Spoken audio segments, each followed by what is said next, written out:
حضرت زینب رضی اللہ تعالی عنہا رسول اللہ کی بڑی بیٹی تھیں۔ ان کی شادی اعلان نبوت سے پہلے ایک نیک اور شریف انسان ابو آس سے ہوئی۔ دونوں ایک دوسرے سے بہت محبت کرتے تھے۔ جب حضور نے اسلام کی دعوت دی تو حضرت زینب رضی اللہ عنہا مسلمان ہو گئیں، مگر ابو الاس ابھی ایمان نہیں لائے تھے۔ اسی وجہ سے دونوں جدا ہو گئے، کیونکہ زینب رضی اللہ عنہا مدینہ چلی آئے۔ بدر کا واقعہ ہے۔ ایک دن خبر ملی کہ بدر کی جنگ میں ابو آس قید ہو گئے ہیں۔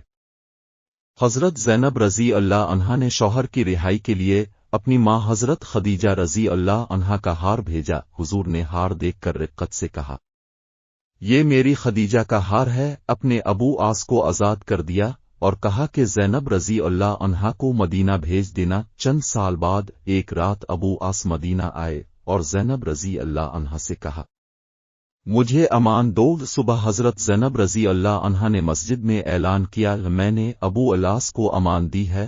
پھر ابو الاس مکہ گئے، لوگوں کی امانتیں واپس کیں اور مدینہ آ کر اسلام قبول کر لیا۔